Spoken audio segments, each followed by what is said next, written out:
Good morning, class 12.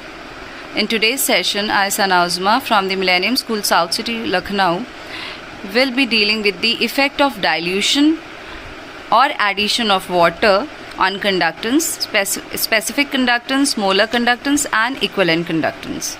In the last session, I taught you about the types of conductance, that is molar and equivalent conductance, and I told you that the units are extremely important. I hope you remember the formulas also, because in exams we get the numericals based on those formulas, especially the molar conductance. So children, first of all, I am taking up the effect of dilution on conductance. Conductance, if you remember, is the ease of flow of ions in an electrolytic solution and is denoted by capital G as mentioned here. To study the conductance in detail, I will be dealing with strong electrolyte and weak electrolyte separately, because the two have a different dissociation power or degree of dissociation in a solution. So first of all, let us discuss the strong electrolyte here.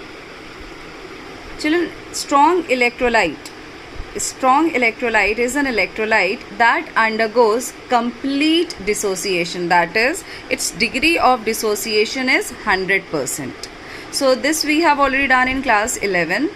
I have taken the example of KCl here. As you can see, KCl is one of the very strong electrolyte which undergoes complete dissociation when it is added to water.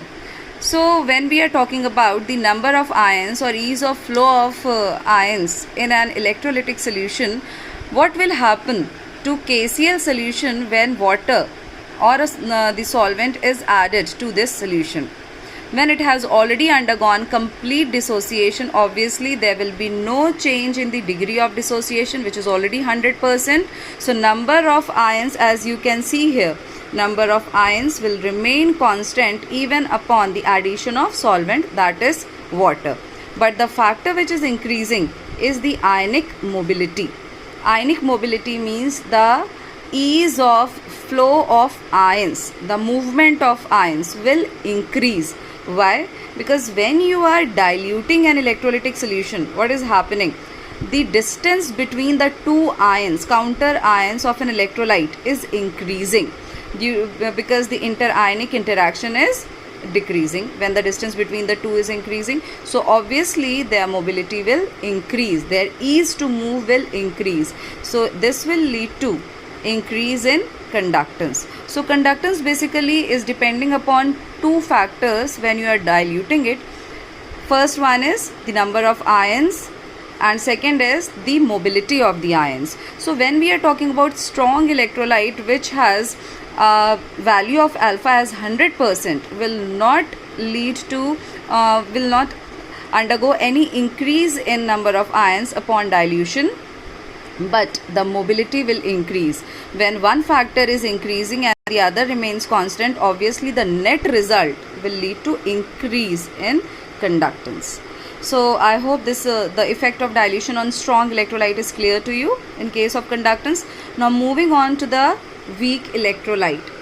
In case of weak electrolyte, as you can see here, I have taken a very known example, that is acetic acid. It is an organic acid. So obviously the degree of dissociation can never be 100% for a weak electrolyte. In fact, it is much less than 100%, as I have mentioned here. So what happens when you are diluting it? What will happen? The degree of dissociation will increase. Why? Because water, when added to an electrolytic solution, the force of attraction between the two ions decreases. As a result, they undergo rapid dissociation or they undergo more dissociation. So DOD, that is alpha here, will increase. In case of weak electrolyte, it will not be 100% obviously, but it will increase, which will lead to increase in the number of ions.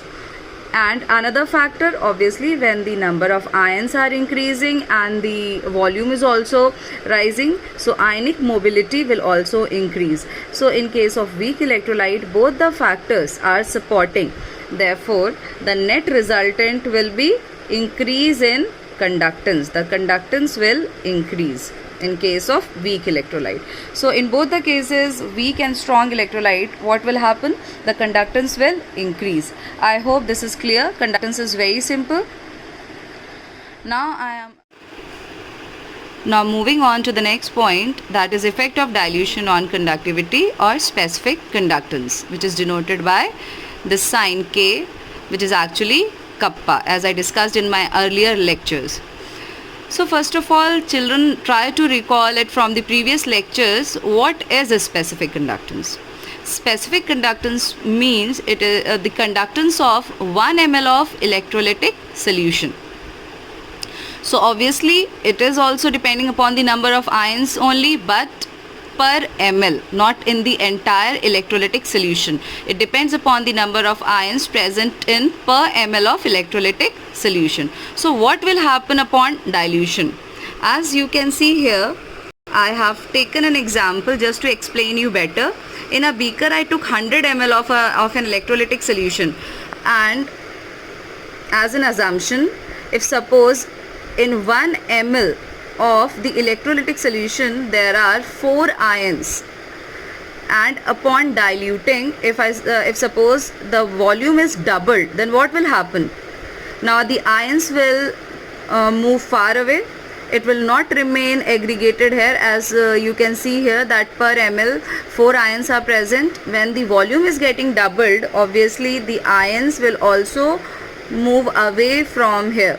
So if now you will examine 1 ml of this electrolytic solution, it might have 2 ions, 1 ions, but obviously not 4. Since the number of ions per ml is going down, obviously the conductivity or the specific conductance will also decrease. As I have written here in the sentence form, you can see on dilution, number of ions per ml will decrease, so the conductivity will also decrease.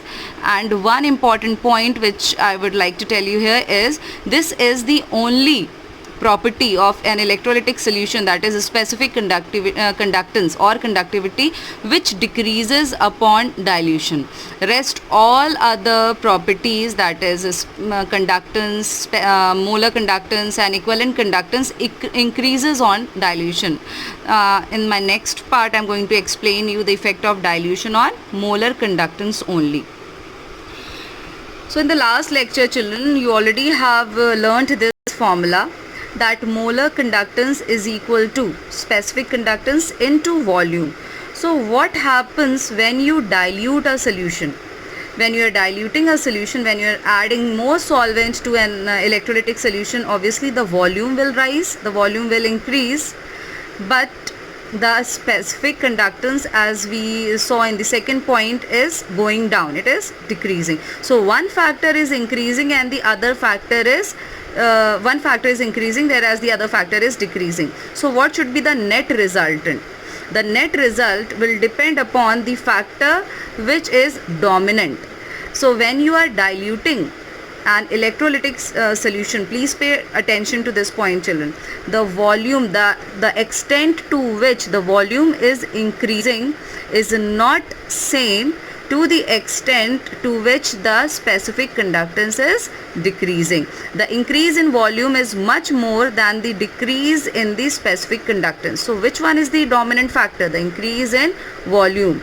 You must have done the vector and the resultant in physics also, so you can correlate the factor which is increasing or which is more dominant or which is more in magnitude. The resultant will be towards that factor only. So here the volume is more dominant, so the net resultant, that is molar conductance, will increase. I hope this point is clear to you. I explain again. Whenever you dilute an electrolytic solution, what happens? The volume is increasing and the specific conductance, as you saw in the second point, is decreasing. But the extent to which volume is increasing is not the same as the extent to which the specific conductance is decreasing. If they would have been same, there would have been no net effect on molar conductance on dilution.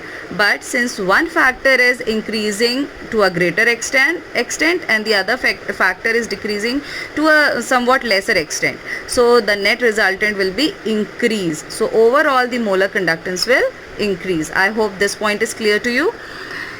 So I have mentioned here, you can read, on dilution V increases, that is volume increases, but the specific conductance decreases. But experimentally it was observed that this specific conductance decreases to lesser extent in comparison to the increase in volume. Therefore, net resultant will be increase in molar conductance. The same will happen in case of equivalent conductance also, same as above. The equivalent conductance, if you remember by formula, equivalent conductance, that is cap EQ, is equal to this only, and then it was expressed like this.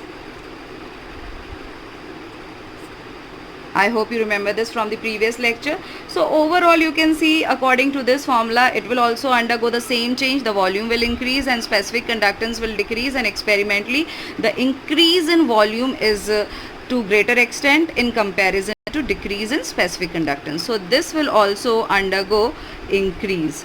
So as you can see, the factors that I discussed here, the properties that I discussed here must be clear to you.